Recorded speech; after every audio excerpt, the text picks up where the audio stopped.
today we're going to be talking about the hackathon that we're going to be doing.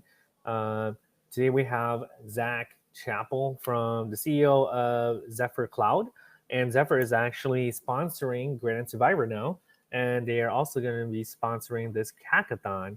And so this is an opportunity for us to kind of learn what Zephyr is all about and how we're going to be conducting this hackathon. Pretty much the topic is we are going to dive into AI and learning how to build agents, build MCP servers, use that for cloud, do micro front ends, all that cool new technology that maybe some of you haven't heard or are very interested in. So, Zach, why don't you tell us about yourself? Like Shashi mentioned, my name is Zach Chappell, CEO, co-founder of Zephyr Cloud. Background in development and architecture for a little bit over almost 2 decades now, but 100% self-taught, right? So I'm sure a lot of people in the Gridiron Survivor audience will appreciate that, right? Like I fell into tech on accident, and it's kind of been a wild journey since then. That's awesome.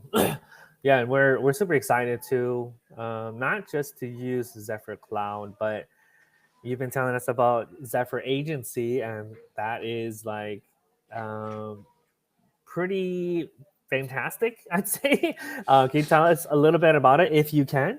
Yeah, yeah. So Zephyr Agency is what we imagine the next generation of agentic coding is going to be. So a lot of times people are very used to interacting with generic AI tools, right? Claude or Cursor or ChatGPT, those kind of things. They're very generalist.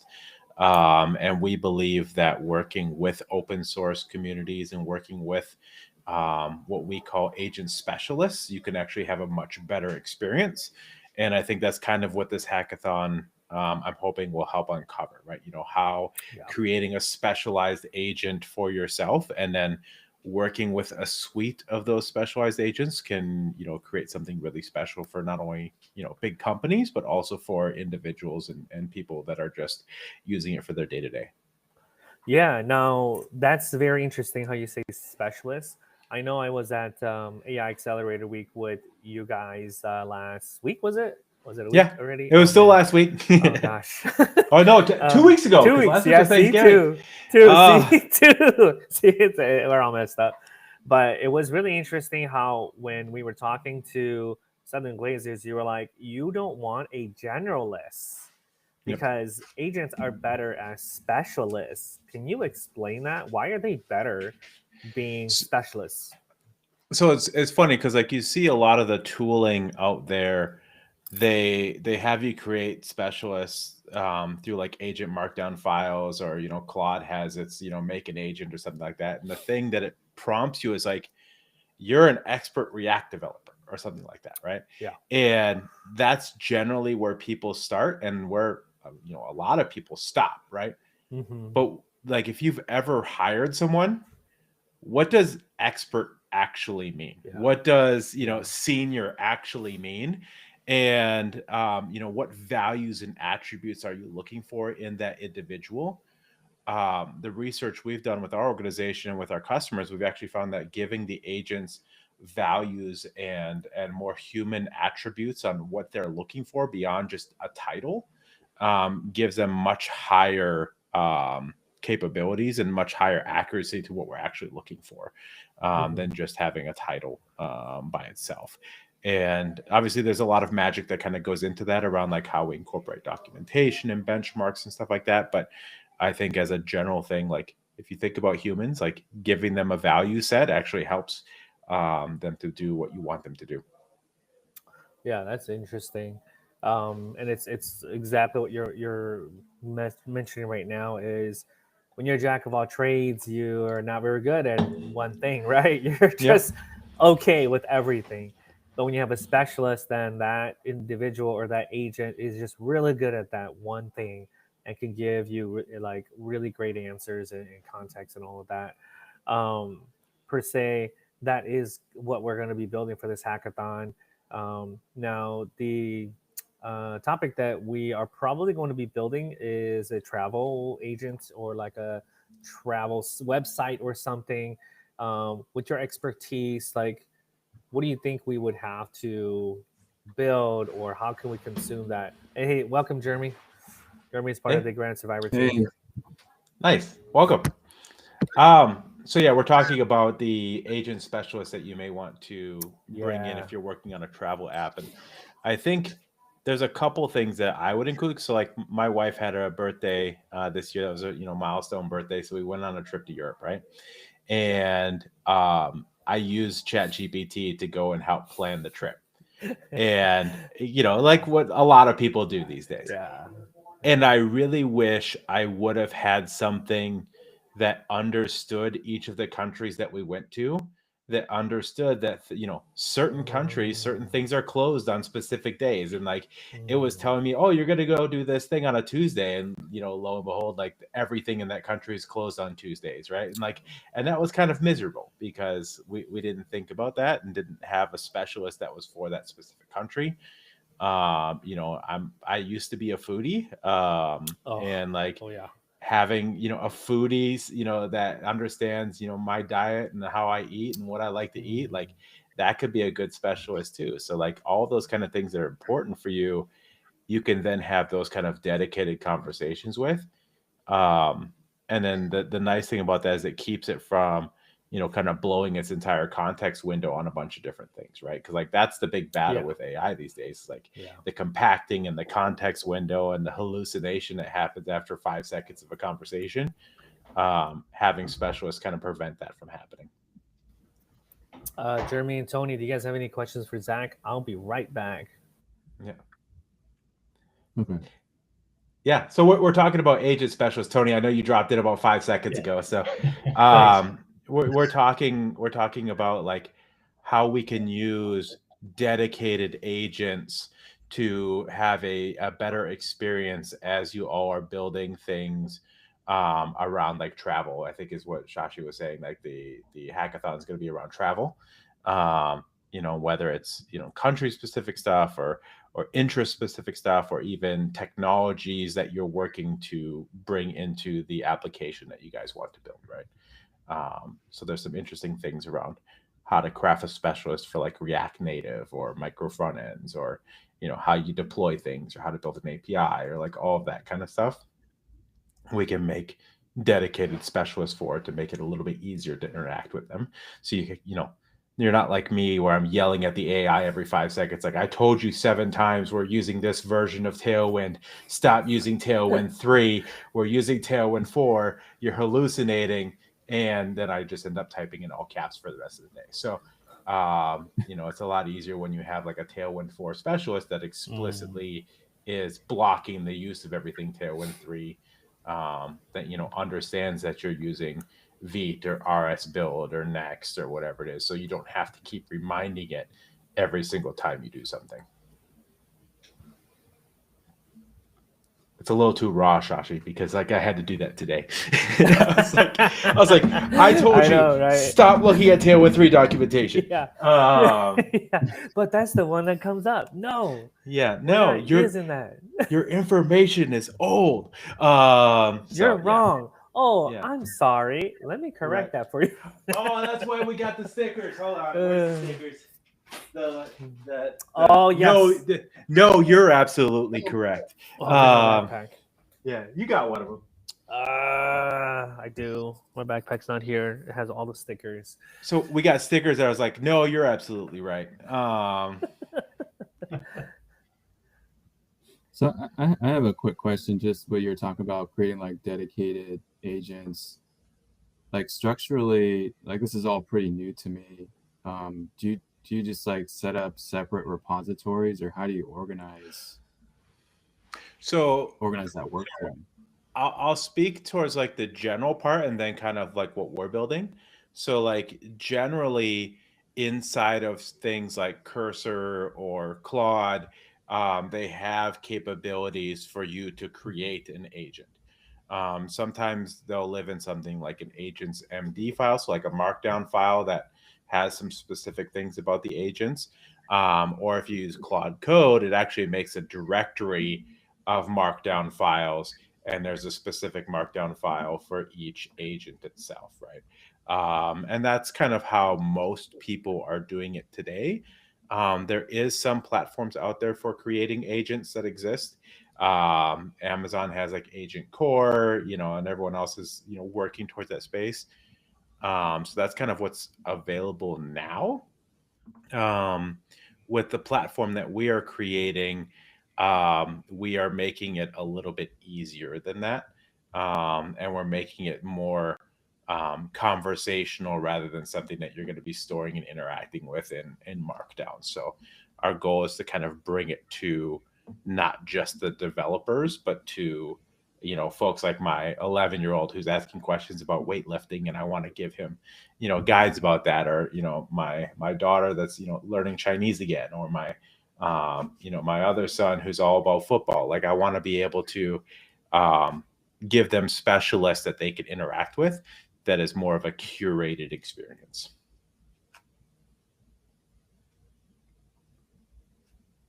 No, it sounds cool. It sounds like the possibilities are just there's just so many different ways you can implement it. Like the options sound pretty open.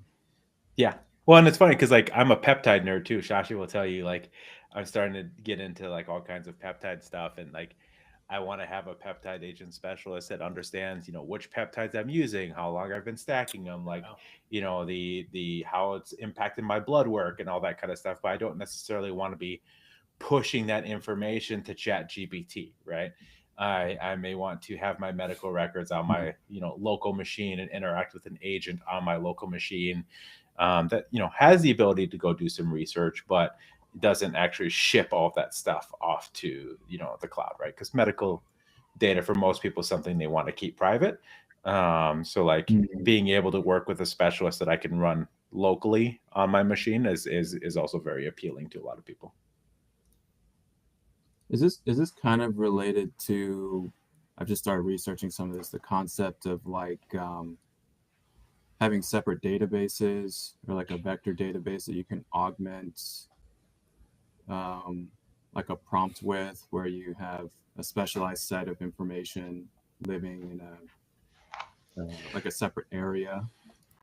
There is some stuff that you can do around like like I think you're kind of going around like memory and stuff like that, where people are Mhm. using different vector databases to hold memories for the agents to interact with, or maybe for tuning the underlying LLMs, so the large language models.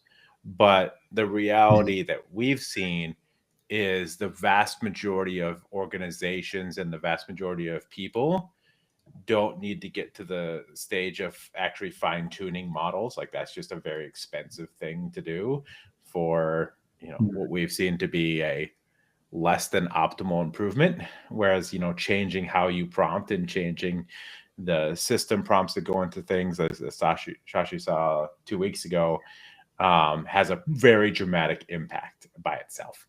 um, Yeah. the memory part is interesting, but there's a lot good that goes into that right now, at least from what I've seen. Like, I could be completely wrong, but like from what I've seen.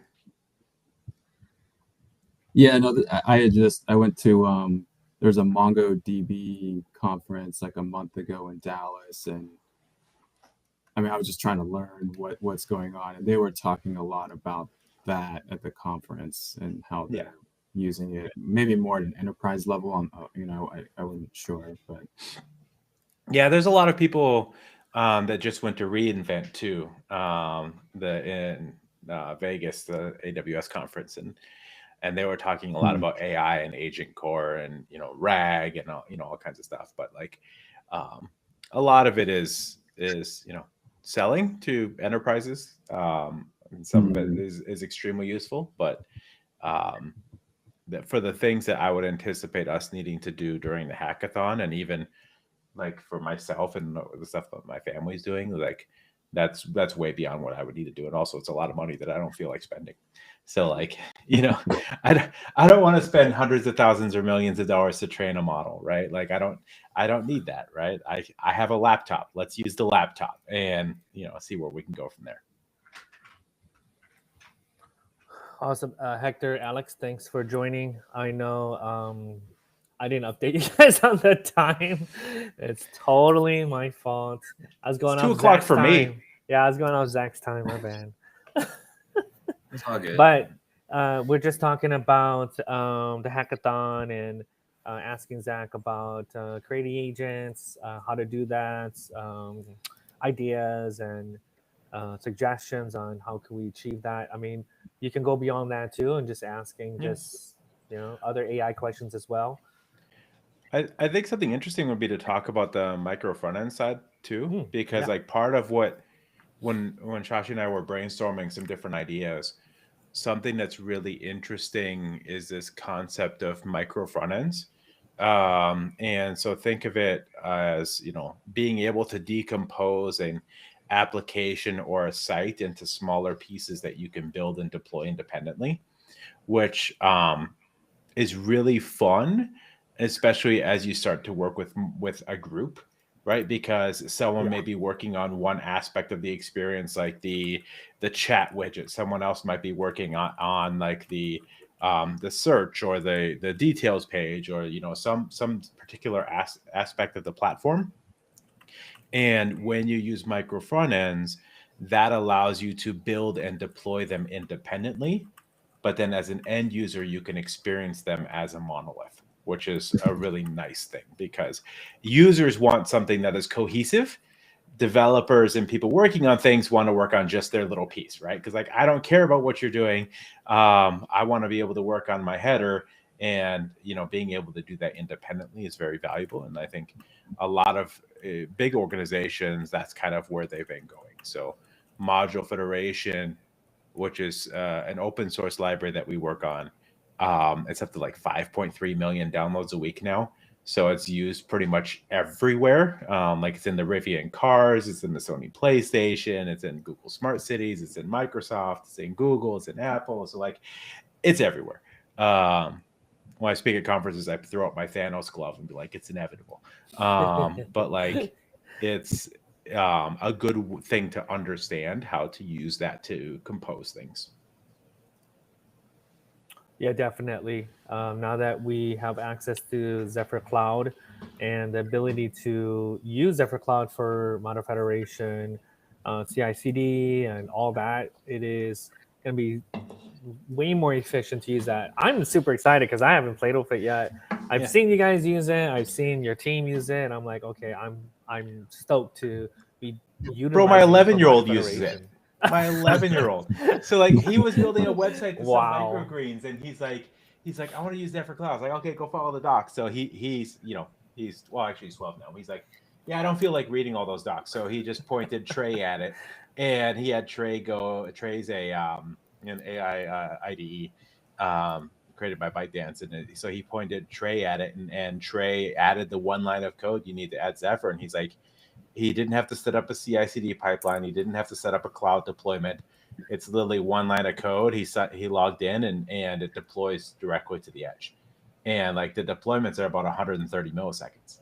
So like if you think about instant gratification, it's not much faster than 100 milliseconds, right? So like as a kid, he got super spoiled with that. And then like he tried other platforms, and he tried a different cloud provider because he wanted to do something that we didn't support yet. And he's like, I don't understand why it's so slow. I'm like, what do you mean? He's like, I have to commit, and then I have to do a pull request, and then it builds it, and then it deploys, and it takes like a minute. And I'm like, a minute is fast. And he's like, no, like it should be like a second, like Zephyr. And I'm like, bro, you don't even know. There's people who wait like 15 minutes for things to build and deploy.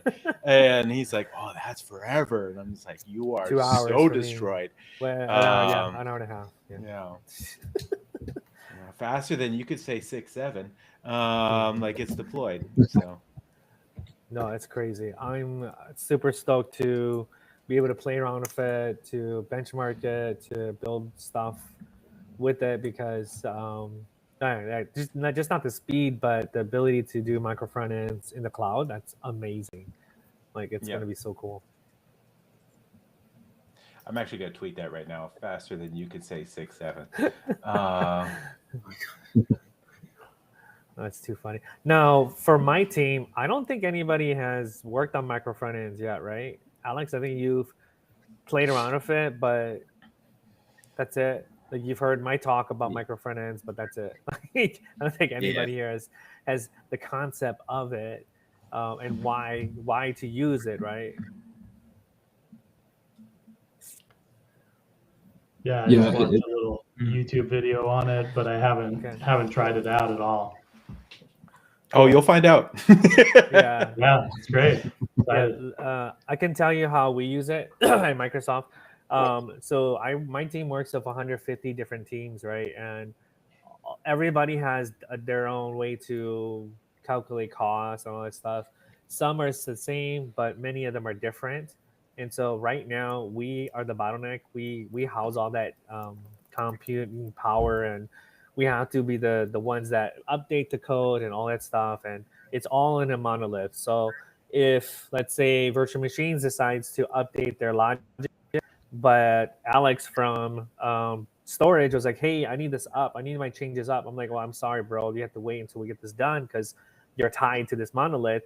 And until I deploy everything, you won't get your changes, right? So now he's tied. But also the same thing is like, hey, you know what? Like I hold this logic. You have to wait for me. I have to update it. I have to have time, yada, yada, yada. And so now I hold everything, right? I'm blocking everybody because it's all me. And then when I build, it's like I said, it's like an hour and a half. It takes a long time and yada, and then you have to wait to go through all this loophole. Now we have Modern Federation, and each one of these teams can have their own part of the app. And think about like the easiest thing is like an e-commerce site, right? You have an e-commerce site, you have the catalog, you have the checkout, you have the user profiles. Those could be their own Modern Federated apps. So like each team could own a piece of the puzzle, meaning that the product team could have all the products, they can house all that, and they have their own app, and they maintain their own product, they maintain their own deployments and everything. They're not dependent on anybody else. And me as the framework, I don't care. Like as long as you deploy it and I get the updates, that's cool with me. I'm going to continue to maintain the structure and everything, but whatever you do, you maintain it. Anything breaks, you're fixing it, all that stuff, right? So by doing that, then we partition all this work out to all these teams, and they can have their own deployments and all that. And the cool thing is with Modern Federation, you get the updates in real time. And so if you update it, like I get it right away. I don't even have to run a npm command to update my versions and all that. You can version as well, but if you don't want to, you don't have to, you know. But obviously, you might want to. But I can get those updates instantly. So now I'm not blocked by Alex is not blocked by the VM team anymore. He can do his own thing, push his things out. All his updates are up right away.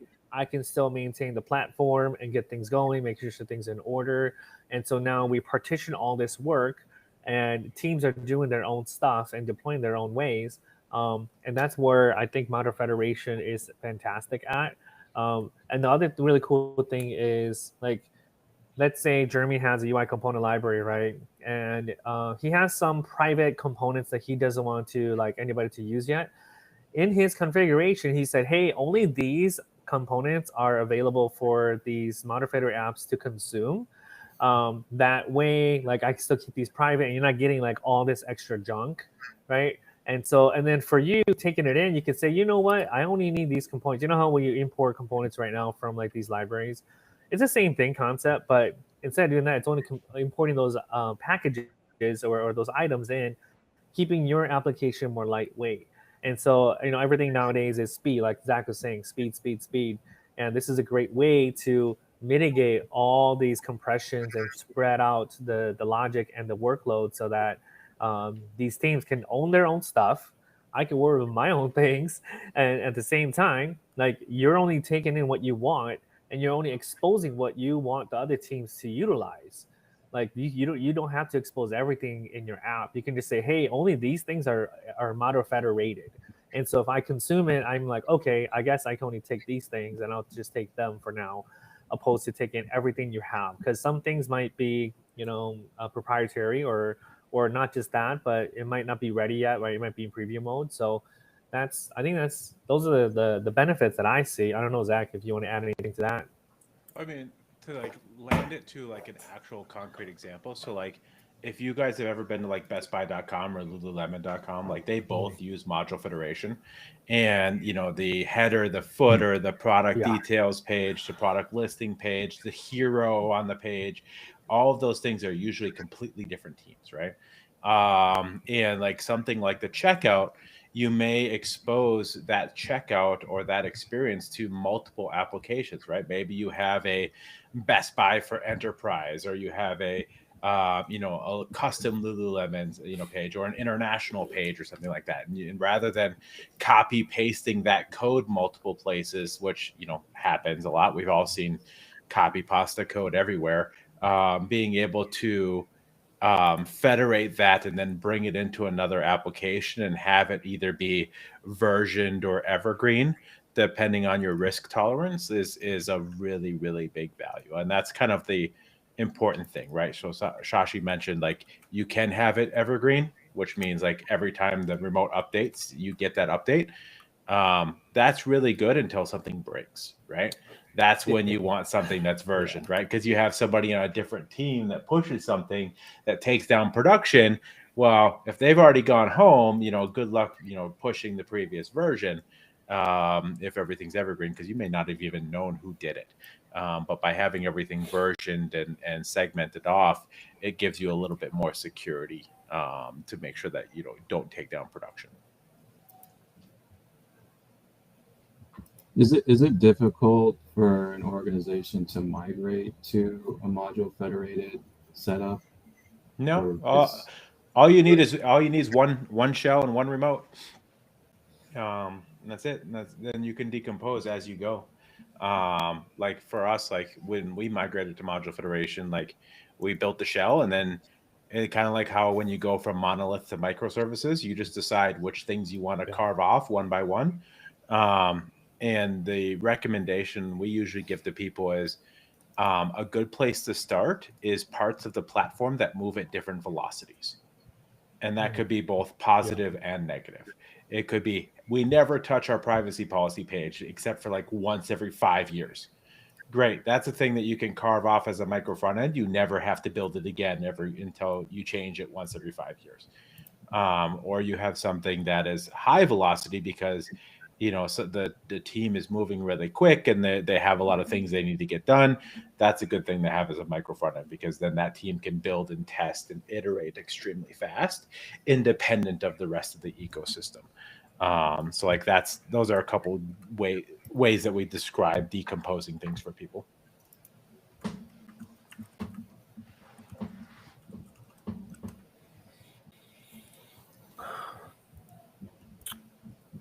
Any other questions about micro front ends or even AI?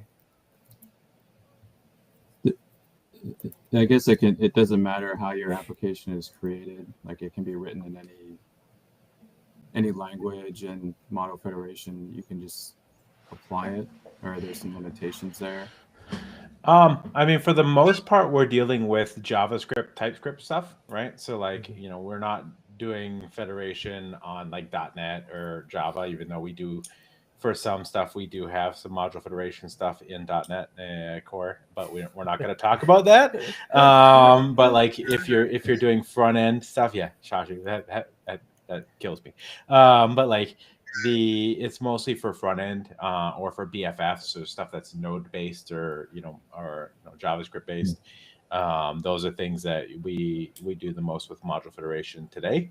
But yeah, it doesn't matter if it's React or Vue or Angular from that aspect, and it doesn't matter which bundler you're using, whether you're using Webpack, RSPack, or Vite. All of those are compatible with module federation. Yeah, I think that's a great point too, Jeremy, is that let's say Alex builds an Angular app and my app is in React. When it gets compiled down, I'm just taking the compiled application that's housed on the module federated port, and I'm taking that and it's exposing the things that Alex is exposing components and libraries and like functions that he wants me to or anybody to utilize. And so I can just go and grab that and utilize it. So it goes cross-functional. As long as it's like JavaScript based, it all works. So that's the cool thing is Vue, Angular, React, Next, whatever, doesn't matter. It all gets compiled down to JavaScript anyways. Yeah. There's some Wasm remotes too, Shashi. But we won't talk about that right now. Just so you know, for your torment, there is some stuff on Wasm now too. Wow. Yeah. And we're starting to federate RSCs too, so we're just streaming markup back. Oh yeah, that and then the React Native ability to use Modern Federation and React Native as well. Yeah. I know that's something that our team is gonna push forward for when we build our React Native app for the Secret Santa app. Is using React Native, but doing that in a Modern Federated way, which is going to be super cool.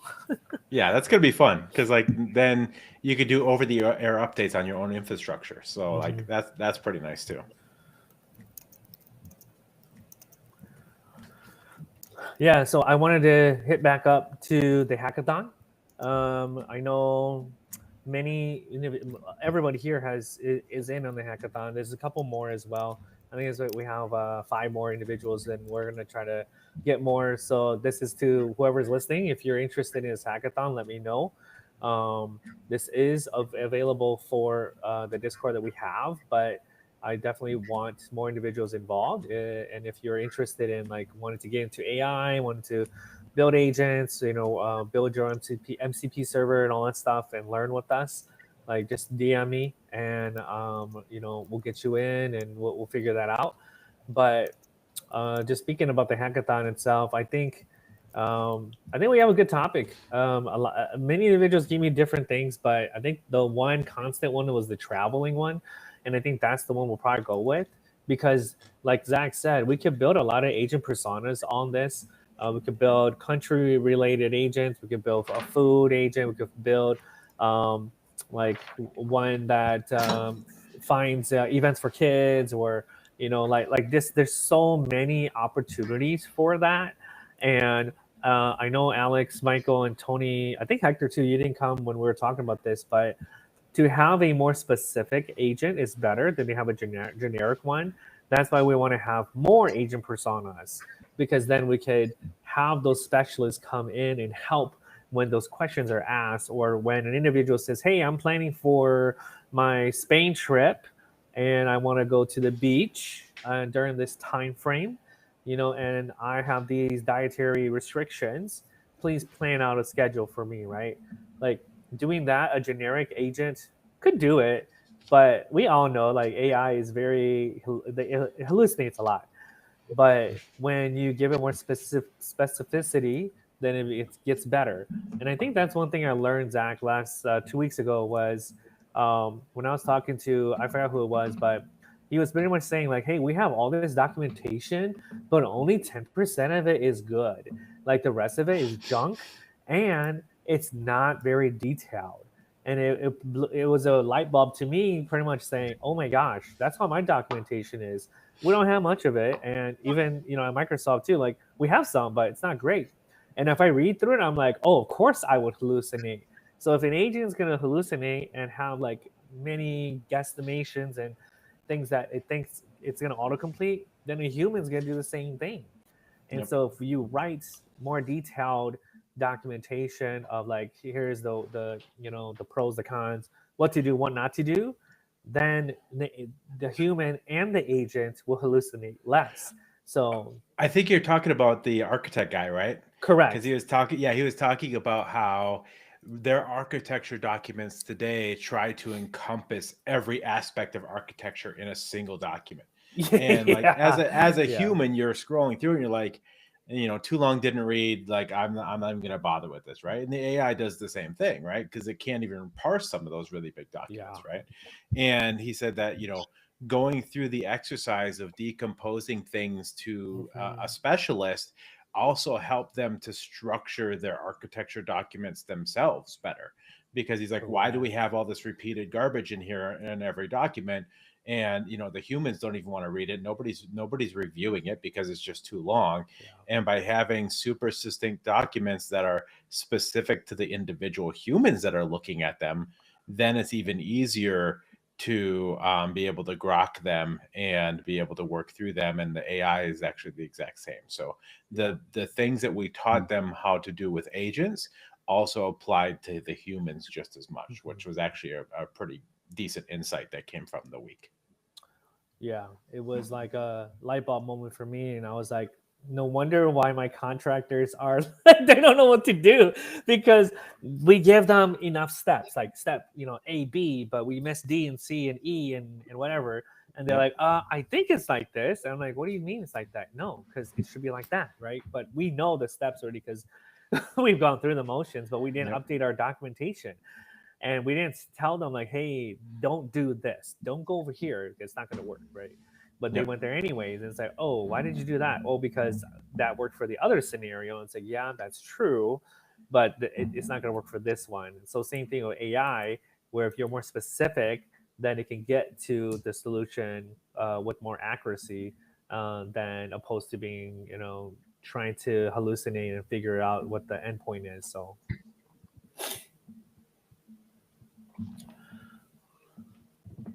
cool. Any specific AI questions? Maybe how the process of how to build this agent. I know Jeremy asked a little bit about it earlier. There's a process of benchmarking these agents as well, and figuring out like creating these agents, and then being able to also like create them and then add them to like Claude, so that you can test them out before it goes into this app or whatnot. Yeah, I mean, maybe I missed it earlier, but you had mentioned like Cursor has a agents.md file. And this would be more conversational.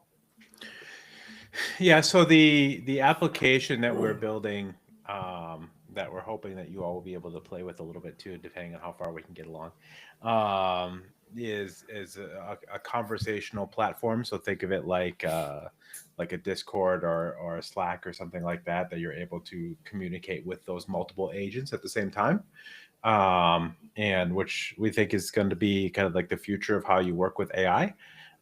So like our goal is to make it so that you can talk to multiple agents the same way you can talk to multiple humans, right? Because like there's a lot of value from being able to get those perspectives, regardless of whether or not that agent's the one that's actually doing the work, right? So like I have an Auth0 specialist that's giving feedback to my React specialist that's then goes and implements the things, right? So like there's some interesting things there.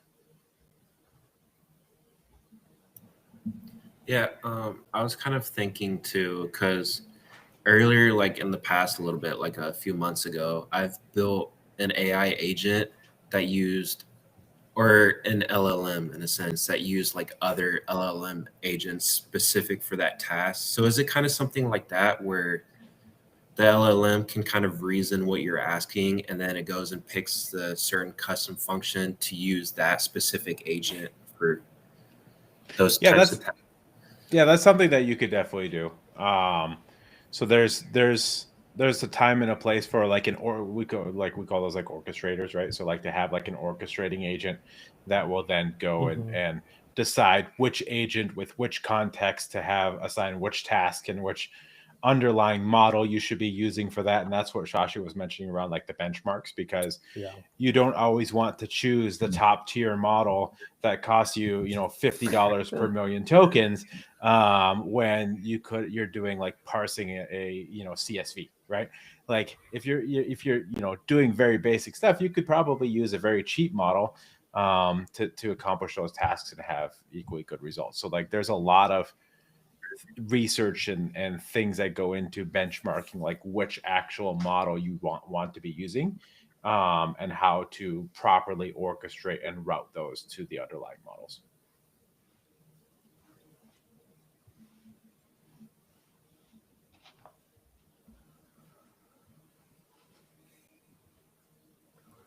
Feel free to ask questions. Like even if you have questions like getting in the tech, or like, hey, not to take over your podcast, Shashi, but like if folks have questions, like feel free to ask. Yeah, I think it's great that you open that up, because I often have some industry experts come in and we just ask questions about anything.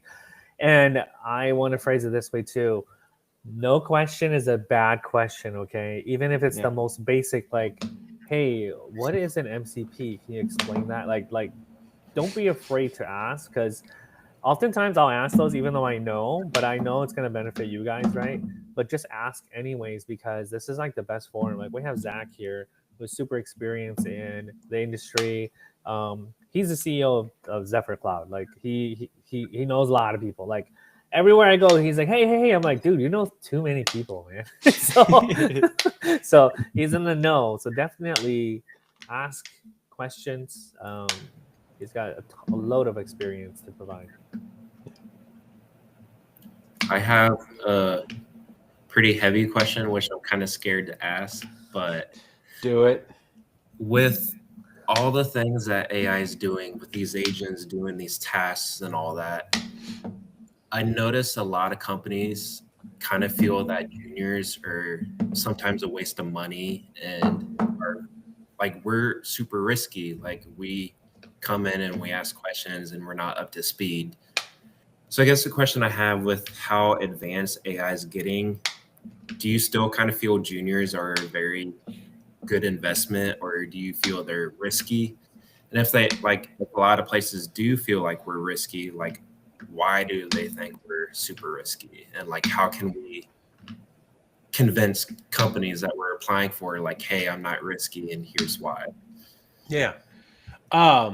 This is somewhat controversial. I actually would rather hire a junior that is hungry than a super experienced person that is set in their ways, which is kind of an interesting perspective just from how I work with people. Because especially with all the agentic tools that are available now, it is more likely that a junior person will adapt and begin to use those tools than someone who is set in their ways, have been coding for 20 years, right? Shashi, I'm sure you have people that you've worked with at Microsoft. Like, well, I could write better code than this, Claude. And then they take like 3 weeks to build something. And you're like, I generated that myself. My in 5 seconds. Yeah. My intern did that, with Claude and this example repo I gave them. Right. So I think the way that you combat any perceived risk is around the ideas and the mindset that you bring to the conversation rather than the ability to output code. Because and Shashi, you heard this 2 weeks ago, right? The challenge is not now generating code, the challenge is ideas, right? And being a junior to writing code is not the dangerous part. Being junior in being set in a particular mindset and not being flexible, that is the higher risk. In terms of building the agentic tools, we as an organization like never talk about like laying off people or hiring less people or stuff like that, because A, that makes people scared, and B, it's also just not a good human thing to do. What the way we approach it is actually about maximizing human potential. Right. And if you talk about things that way, it gives everybody in a room a very different feel. Because now, instead of being able to do 5 things in a week, I can do 10 things in a week, and I can more impact the business. That is a really good thing. And now you could potentially have access to the impact data itself too, right? Because some of these agentic tools can give you access to the the RUM data, so you can understand the performance. It can give you access to conversion data, so you can understand sales. Like whatever company you're working for, you should theoretically be able to have a greater impact because of the agentic tools at your disposal. So if anything, it's probably a better time to hire junior people because they can ramp up so much faster. They can ask the AI, how does this work? They can ask the AI, how do I do these things? And it understands the best practices within your organization and in the type of framework itself. So I think it's a better time to do it as long as you are approaching it the right way. That's a great question, Alex. Even 2 weeks ago, a lot of those individuals went to one person, and I was talking to them, and they were like, hey, I'm afraid that if we make this so successful, they're going to lay us off. And I was like, that's very realistic. But if we're able to help educate like the leaders and the managers and all that stuff, saying, hey, you don't need to lay anybody off. Guess what you can do? You can do, so much more. You can work on those tech deck items. You can work on future products. All those ideas you have, guess what? You can do them now. Like instead of taking 14 months to do something, you can narrow that into 2-3 months to figure out if you want to do that. Now you could We saw that happen. We saw that they had a task for five people for 9 months, and like, oh yeah, we could probably get this done in a month now with one person and an AI agent. Like, we could do so much more things. Like, it's like Step Brothers, right? There's so much room for activity now. But like now, instead of just sitting there and dreading having to manually migrate code from React 18 to 19, I could have AI do that, and I could focus on doing business value, right? Yeah, building business value, business prop, because a lot of the times companies want to POC something, right? And it's going to take planning, all this stuff.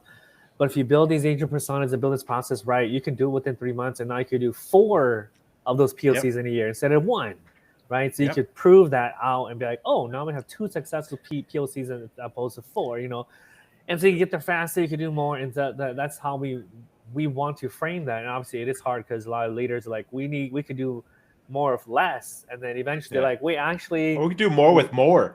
Yeah. Well, we're gonna do more of more, but then when you do more of less, it's like, no, we're doing the same with less. Right. Wait, why are we doing the same with less? Right. It's the same velocity. Your experimentation thing's really interesting too, because if you combine the agentic stuff with like the micro front ends and the like instant deployments, that gets really spicy, right? Because then you can have an agent go and build 3 new copies of your homepage in a couple seconds. You can, validate them in production before you merge the code. You can then understand what actually impacts, conversions. And it's something that used to take weeks of planning and building and all that. You can now do solo in a couple seconds, right? And like, that's really compelling. Yeah, the reason I asked, because I was a little scared like last week, Shashi, when I was doing those PRs that were getting improved. I was literally prompting the AI agent. I was like, hey, do this specifically and stuff. Yeah. And then I was doing it on my phone, and I shut it off as we were like driving to Dallas for Thanksgiving, and I get notified like, review the PR, please. I'm like, this looks good. Yeah. Well, so there's a whole like, and like the thing that's interesting is understanding how to prompt and how to write your acceptance criteria and how to describe what it is that you're actually looking for is a good skill for interacting with humans and AI, right? How, people joke like, AI will never take over our jobs because good luck finding a product owner that could describe what they want, right? And like, that's the reality, is like, you have to accurately describe what you want because it will give you exactly what you asked for, whether you like it or not. And like, so there's a lot to be said about having people that can accurately describe what it is that they're looking for, and not make all the assumptions, right? Which is helpful, because I actually think the juniors are particularly good at that, right? Because they have 0 assumptions about all the things that have happened for the entire organization for the last decade. They have to describe it because that's how they're processing it as humans, right? And I think that's a very useful trait. And I think that's true too. When you think about humans and agents, like humans sometimes are so, what do you call it, like lax about our context and giving information, that when you do that to an agent, they're like, oh, I think this is what you mean. You're like, no, that's not even close. It's like, well, then be more specific, right? And it's the same thing with humans too. Like, if you're more specific, then they would understand it better. And so like agents act the same way, and that's where my mindset has shifted to be like, you know what, like that's very true. The more specific you are, the more concrete examples you provide, AI is going to get better. But not just that, humans are going to get better too, and humans are the ones that have to be better at doing that. And if we're not going to be better doing that, then our agents are gonna be horrible. Like, they're just gonna be bad agents. Where I was working on something, I think yesterday, and I was telling it to do something, and then later on it was like, oh yeah, we could do this too. I'm like, why didn't you tell me that you have that available from the start? oh, I don't know. I was just looking at the documentation. I thought it was. I'm like, oh, it was because the way that I was just being vague with it because I didn't know what to ask it, what to prompt it, what to tell it. I should have told it, hey, no, go to this documentation and see what's available today, right? I just said, hey, can I use this? And it says, oh, no, you can't. I'm like, what? But again, like it was using like the old version of Tailwind. It was using the old version of the API, and it was like, oh, actually, the new version has it. I'm like, oh my gosh, why can't you just use the new one every time? Like, don't go to the old one. Stop asking me this. Yeah. Yeah, I had to like prompt it specifically, like, we use P and PM, not NPM. Do not do it unless I tell you to. Yes. No mistakes this time.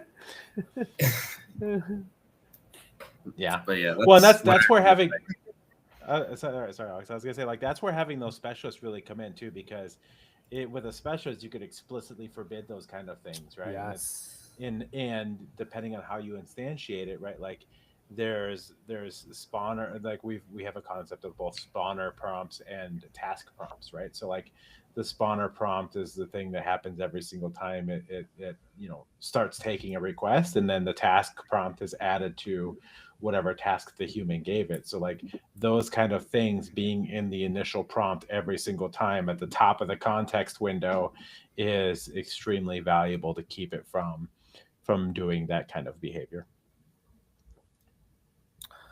Cool. Last 5 minutes. Anybody have any other questions? Otherwise, I'd love to wrap this up. I guess just for the hackathon, is there any advice for getting started with like creating these agents? In my mind, I'm thinking we have to like pull a lot of information to kind of get the output that we want. But I guess, yeah, like how should we get started with this? When we worked with the company a couple weeks ago, the way we described it is like a resume or a job description of the person you'd want to work with, right? If you could think about like the ideal travel agent or the ideal, like, whatever it is, if you can describe that human, the things that they care about, the things that are valuable to them, those are the things that you want to wrap into this agent persona, right? Because you want them to consider your allergies. You want them to consider, how long it takes to walk from one place to another because it's uphill both ways in Italy and it's hot and it's, humid and all of that kind of stuff, right? So like being able to describe those is one of the most valuable things. And then also what you would consider to be sources of truth for that, right? So like, and you don't have to get super detailed, but like if there's official travel guides, like the Michelin guide or the Weather Channel, like your sources of truth that you would expect them to look at, or you would look at if you were going to manually do that task, those are the things that you're going to add to the specialist. And then that's kind of like the starting point.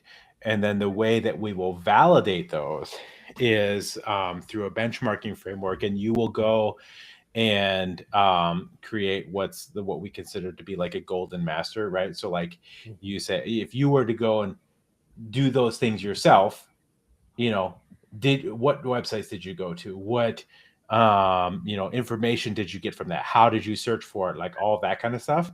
And then how you compile that document. And then your initial goal would be to try and get that specialist to be able to replicate what you did. The first time I ever did this is I wanted to create a ShadCN application that used Vite to build it. So as a human, the first thing I did is I went to the ShadCN website and went to the, getting started with Vite, and I followed those exact instructions. And those exact instructions gave me an application that 100% worked and was ShadCN and Vite. When I asked Sonnet to do the same thing, it hallucinated half the journey. It still got there. It still had a working application that was using ShadCN and Vite. It was on the wrong version of Tailwind. It would use Tailwind 3 instead of 4. So it failed that part of the benchmark. But that was able to show me just what the raw LLMs were able to do. And then when I started using the specialist, I was able to tweak, the documentation sites it looks for. Like, don't use the documentation site for Next, use the documentation for Vite, right? Use the, being able to set those up. And then the agent specialist being able to understand, like, oh, the user asked me for Vite, so I'm going to use the Vite document. And that also cuts down on the cost quite a bit too when it actually starts using it, right? Because you have those detailed specialist prompts. And like when we ran those benchmarks just for the Shad CN stuff, it was 10% more accurate, it was 30% faster, and 40% less expensive.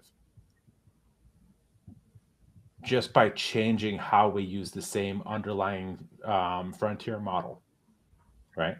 And like that's an extremely compelling thing, because if you go to an organization and say, hey, the way I interact with agents is actually much more cost effective because this is the methodology I follow, here's how I work with them, like, and being able to talk towards that is actually really interesting. Yeah, and with all this too, Jeremy, I will get all these like starting points and stuff from Zach.